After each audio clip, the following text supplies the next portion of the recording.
Hello cuties, welcome back to my channel Prana collections. So ఈ వీడియోలో అయితే మనము మీకు ఇక్కడ కనిపిస్తున్న నెమలి ఏదైతే ఉందో దీన్ని పెయింట్ చేసుకుందాము. అది కూడా తాంజూర్ స్టైల్లో ఏ విధంగా పెయింట్ చేసుకోవాలి అనేది అయితే మీకు ఈ వీడియోలో నేను చూపించబోతున్నాను. ఈలోపు మీరు ఎవరైనా కొత్త వాళ్ళ ఛానల్ని ఫస్ట్ టైం చూస్తున్నట్లయితే తప్పకుండా సబ్స్క్రైబ్ అయితే చేసేసుకోండి. సో ఫస్ట్ అయితే నేను కలరింగ్ ఎక్కడైతే చేసుకోవాలనుకుంటున్నానో దానికి వైట్ బేస్ అయితే ఇచ్చేస్తున్నాను. సో ఫస్ట్ ఇక్కడ నెమలి ఫేస్‌కి, నెక్ దగ్గర ఇంకా బాడీ పార్ట్ అంతా కూడా నేను వైట్ కలర్‌తో బేస్ అనేది వేసుకుంటున్నాను. చూడండి, మీరు కన్ను దగ్గర నేనైతే కవర్ చేసేసాను. లాస్ట్ వీడియోలో అయితే కన్ను దగ్గర కవర్ చేయలేదు కదా! దీనికి మాత్రం కవర్ చేసేసాను. ఎందుకంటే జస్ట్ అక్కడ చిన్న సర్కిల్ లాంటిది ఒక కన్ను మాత్రమే ఉంది కాబట్టి అది మనం తర్వాత పెయింటింగ్ పూర్తయిన తర్వాత అయినా పెట్టేసుకోవచ్చు ఈజీగా కాబట్టి నేనైతే వైట్ కలర్ అనేది వేసేసాను. అలా కాకుండా కొంచెం ఐ షేప్స్ మనం డ్రా చేయాలి. అది మనకి సరిగ్గా రాదు అనుకున్నప్పుడు మాత్రం బేస్ మనం ట్రేసింగ్ చేసుకున్నప్పుడు ఏ విధంగా అయితే ఐ షేప్ ఉందో దాన్ని అలానే ఉంచేసుకొని అంటే ఆ ఏరియా వదిలేసి మనము పెయింటింగ్ అనేది చేసుకుంటే మనకి తర్వాత లాస్ట్‌లో దాన్ని అలా హైలైట్ చేయడానికి వీలుగా ఉంటుందనమాట. లేదు మనకి ఐస్ డ్రా చేయడం బాగా వచ్చు అనుకున్నారనుకోండి, ఇప్పుడు చూపించిన విధంగా అయితే మొత్తం పెయింటింగ్ అయితే బేస్ పెయింటింగ్ అలాగే పెయింటింగ్ కూడా వేసేసుకొని దానిపైన కన్ను అనేది వేసుకోవచ్చు. సో ఈ విధంగా నేను కింద కూడా లోటస్ ఫ్లవర్స్‌కి ఇట్లా వైట్ బేస్ అనేది వేసేసుకున్నాను. సో చెప్పాను గదా! మనం ఎక్కడెక్కడైతే కలర్స్ వేయాలనుకుంటున్నామో అక్కడ మాత్రం వైట్ బేస్ వేసుకోవాలి. తర్వాత గోల్డ్ కలర్ వేసి తాంజూర్ 3 పెయింటింగ్ ఉంటుంది కదా! దాన్ని వేయాలనుకున్న దానికైతే ఏం వేయక్కర్లేదు. డైరెక్ట్ ఫ్యాబ్రిక్ మీద మనం అప్లై చేసేయొచ్చు. సో నేనైతే ఇక్కడ పర్పుల్ కలర్ తీసుకున్నాను. ఈ కలర్ వచ్చేసి వైట్ బేస్ అయితే పూర్తిగా ఆరిపోయింది. అయినా గానీ అందులో కలిసిపోతుందనమాట. చాలా చాలా పలచగా ఉంది ఇది నాకైతే. అండ్ స్మెల్ కూడా చాలా దారుణంగా వస్తుంది. కొత్త బాటిలే. బాటిల్ ఓపెన్ చేసిన వెంటనే చాలా, చాలా స్మెల్ అయితే వచ్చేస్తుందనమాట. నేనైతే కంప్లీట్ ఈ పర్పుల్ పెయింటింగ్ అయ్యేంత వరకు కూడా అట్లా ముక్కు మూసుకుంటూ వేశాననమాట. ఎందుకో మరి నాకు అర్థం కాలేదు. పోనీ డేట్ అయిపోయిందా ఏంటి అని చూస్తే డేట్ కూడా ఉంది. మరి ఏమైందో ఏంటో తెలియదు గానీ స్మెల్ అయితే చాలా ఘోరంగా ఉంది.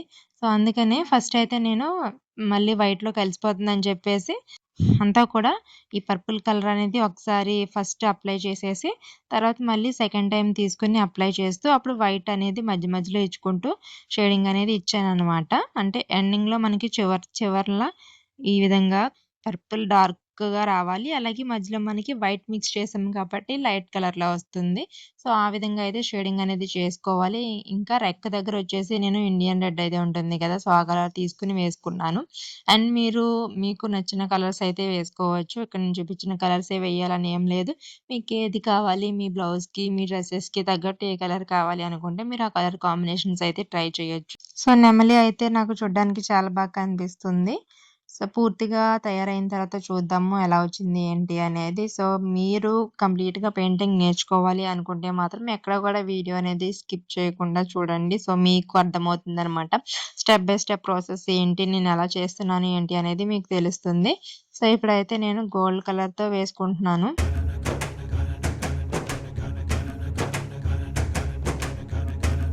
ఇంక నెక్స్ట్ వచ్చేసి పీకాక్ పించ్ మీదంతా కూడా నేను గోల్డ్ కలర్ అయితే తీసుకొని వేసుకుంటున్నాననమాట. ఇంక ముక్కుకి యాజ్ యూజువల్ ఎప్పుడు వేసినట్టుగానే రెడ్ కలర్ అయితే వేసుకున్నాను. నెక్స్ట్ కింద నేను ఫ్లవర్స్‌కి పింక్ కలర్ అండ్ ఇంకా యెల్లో కలర్ 2 కూడా యూజ్ చేసి లోటస్ ఫ్లవర్‌నయితే పెయింటింగ్ చేస్తున్నాను. సో, షేడింగ్ అనేది మనం చాలా విధాలుగా అయితే చేసుకోవచ్చు. నేనైతే ఇక్కడ ఫస్ట్ పింక్ కలర్ అనేది అప్లై చేసి, దాని మీద యెల్లో కలర్ తీసుకొని అంటే యెల్లో కలర్ షేడింగ్ అనేది మిడిల్‌లో వచ్చేటట్టు అయితే చేస్తున్నాను.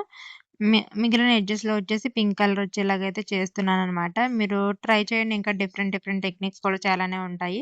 నేను ఆల్రెడీ ఇదివరకు నా ప్రీవియస్ క్లాస్‌లో అయితే చెప్పాననమాట. ఎన్ని విధాలుగా మనం షేడింగ్ అనేది చేసుకోవచ్చు ఫ్లవర్‌కని చెప్పేసి. సో, అందులో మీకు ఏ పద్ధతి నచ్చితే ఆ పద్ధతి అయితే ఫాలో అవ్వండి. నేనైతే మిడిల్‌లో షేడింగ్ అనేది యెల్లో కలర్‌తో ఇచ్చేసాను. సో, ఈ విధంగా అయితే నేను కలరింగ్ ఇంకా గోల్డ్ కలర్‌తోని మొత్తం బేస్ అంతా డిజైన్ కవర్ చేసేసాను. సో, ఇప్పుడొచ్చేసి 3 ఔట్‌లైనర్ కోన్ తీసుకొని, మనం ఎక్కడెక్కడైతే హైలైట్ చేయాలనుకుంటున్నామో అదంతా కూడా ఈ విధంగా అయితే నేను కోన్ అనేది అప్లై చేసుకుంటున్నాను.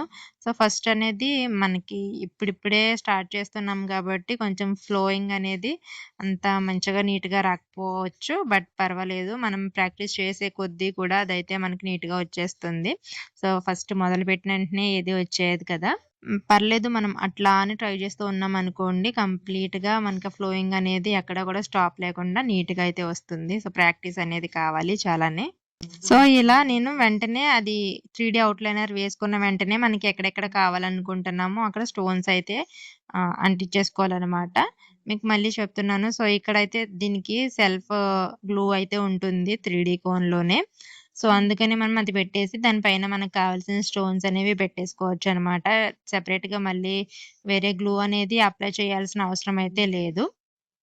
అండ్ బేస్ కలర్‌లో మనం గోల్డ్ కలర్ అయితే వేసుకున్నాం కదా! సో, దాన్నంతా కూడా కవర్ చేసుకుంటూ ఇట్లా నేను డిజైన్ కింద డాట్స్ కింద ఇట్లా మొత్తం అన్నీ గూడా నేను కవర్ చేసేసాననమాట. ఈ గోల్డ్ ఔట్‌లైనర్‌తో 3 ఔట్‌లైనర్‌తో. ఇప్పుడు మీకు ఈ విధంగా అయితే కనిపిస్తుంది కదా! మొత్తం డ్రై అయిపోయిన తర్వాత వేరే కలర్‌లో అంటే గోల్డ్ కలర్‌లోకైతే వచ్చేస్తుంది. సో, ఇప్పుడైతే మీకు ఈ విధంగా ఉంది గదా! చూస్తుంటే ఏమనిపిస్తుంది?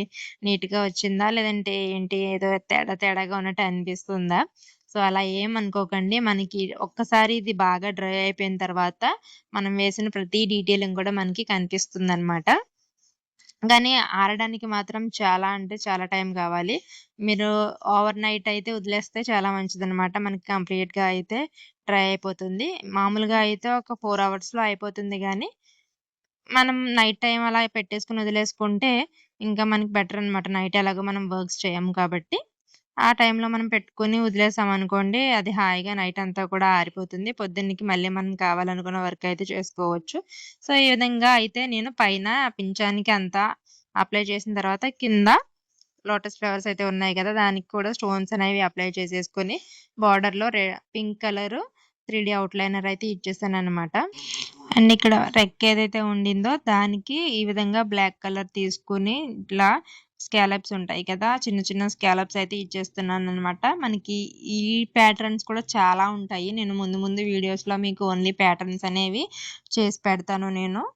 కమింగ్ సూన్ వీడియోస్‌లో అయితే. సో, ప్రస్తుతానికి నేను చిన్న స్కాలప్స్ అయితే దానికి డెకరేట్ చేసేసాను రెక్క దగ్గర.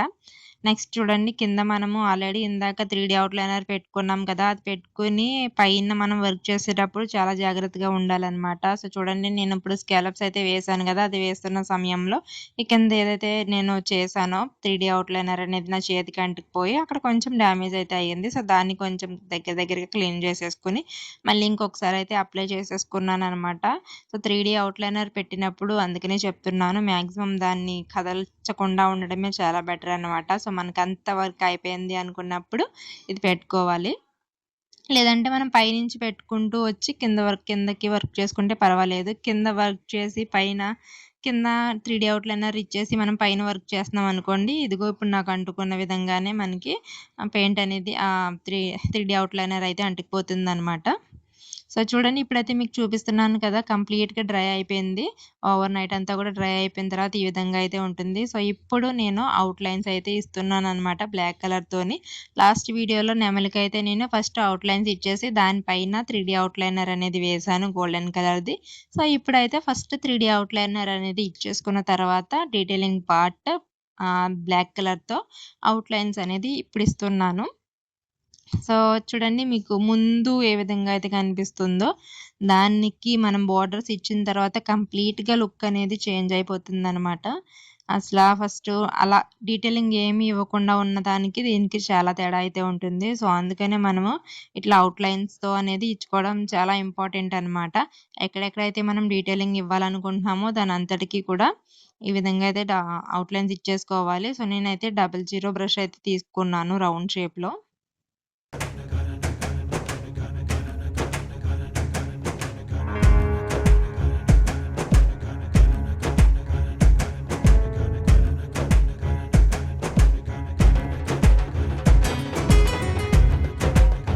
సో, ఈ విధంగా అయితే నేను మొత్తం ఫినిష్ చేసుకుంటున్నాను. సో, మీకైతే ఇప్పుడు చూపిచ్చేస్తాను కంప్లీట్ అవుట్‌లుక్ అనేది ఎలా వచ్చింది, ఏంటి అని చెప్పేసి. మీకు కనుక ఈ వీడియో నచ్చినట్లయితే తప్పకుండా నా ఛానల్‌ని సబ్స్క్రైబ్ చేసేసుకోండి. వీడియోని లైక్ చేసేయండి. ఎలా వచ్చింది, ఏంటి అనేది కామెంట్ అయితే పెట్టేసేయండి. అలాగే మీలో కొత్త వాళ్ళు ఎవరైనా నా ఛానల్‌ని ఫస్ట్ టైమ్ చూస్తున్నట్లయితే తప్పకుండా సబ్స్క్రైబ్ అయితే చేసేసుకోండి. ఇలాంటి మంచి మంచి వీడియోస్ ఎన్నో మీకు కావాలి అనుకుంటే సబ్స్క్రైబ్ చేసుకున్న వెంటనే బెల్ ఐకాన్ అయితే యాక్టివేట్ చేసుకోండి. అలా చేసుకోవడం వల్ల నేను వీడియో పెట్టిన వెంటనే మీకు నోటిఫికేషన్ వచ్చేస్తుంది. అప్పుడు నేను పెట్టే వీడియోస్ ఏవి కూడా మిస్ కాకుండా మీరు వెంటనే చూడడానికైతే వీలుంటుందనమాట.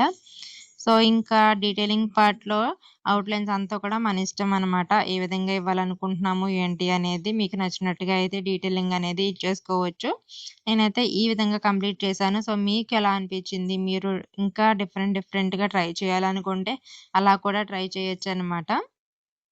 సో, ఇది ఫ్రెండ్స్ ఈరోజు వీడియో అయితే మళ్ళీ నెక్స్ట్ ఇంకొక మంచి వీడియోతో మీ ముందుకొస్తాను. అప్పటి వరకు keep watching, keep waiting. Thank you. మళ్ళీ కలుద్దాం. Bye bye.